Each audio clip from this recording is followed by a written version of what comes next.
PM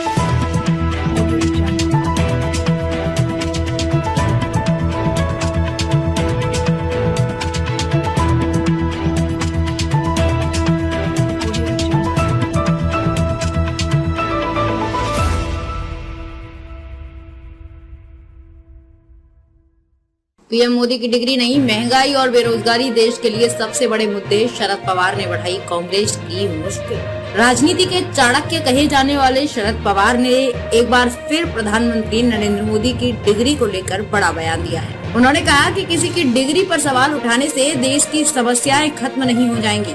देश में महंगाई, बेरोजगारी और बिगड़ती कानून व्यवस्था जैसे कई अहम मुद्दे हैं।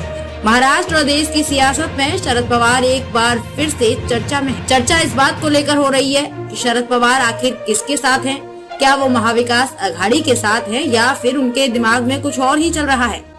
दरअसल शरद पवार ने कुछ दिन पहले ये बयान दिया था कि देश में महंगाई, बेरोजगारी और बिगड़ता लॉ एंड ऑर्डर जैसे बड़े मुद्दे हैं, इसलिए प्रधानमंत्री नरेंद्र मोदी की डिग्री के ऊपर सवाल या विवाद खड़ा करने से असली समस्या खत्म नहीं होगी। पवार ने कहा कि किसी की डिग्री उनके लिए राजनीतिक मुद्दा नहीं है। महाराष्ट्र में बेमौसम बारिश की वजह से फसल बर्बाद हो चुकी है, लिहाजा ऐसे मुद्दों पर चर्चा होनी चाहिए। पवार के इसी बयान की वजह से उनके ही सहयोगी दल उन पर सवाल उठा रहे हैं। ये भी पूछा जा रहा है कि सही मायने में वो किसके साथ है। वहीं कांग्रेस और उद्धव ठाकरे गुट की राय भी पवार से मुख्तलिफ है। सावरकर मुद्दे पर भी कांग्रेस को दिया झटका। महाराष्ट्र और देश की सियासत में ये कोई पहला मौका नहीं है जब एनसीपी प्रमुख शरद पवार ने अपने 6 दशक लंबे राजनीतिक जीवन में सहयोगियों के साथ साथ विरोधियों को अपने अलग राजनीतिक नजरिए से परेशान न किया हो।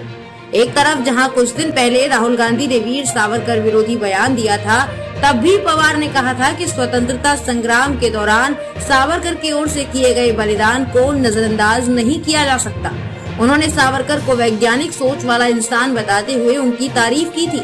स्मृति ईरानी की डिग्री पर हुआ विवाद।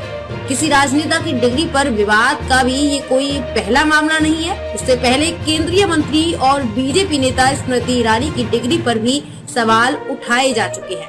मुद्दे पर कांग्रेस के साथ साथ असदुद्दीन ओवैसी ने भी सवाल उठाए थे। ओवैसी ने कहा था कि येल यूनिवर्सिटी का कोर्स डिग्री नहीं, महज एक सर्टिफिकेट है। वो महज 7 दिनों का कार्यक्रम था और उसमें भाग लेने वालों को सर्टिफिकेट दिया गया था। 7 दिन का कोर्स डिग्री नहीं होता। दरअसल स्मृति ने दावा किया था कि उनके पास इस यूनिवर्सिटी की डिग्री है।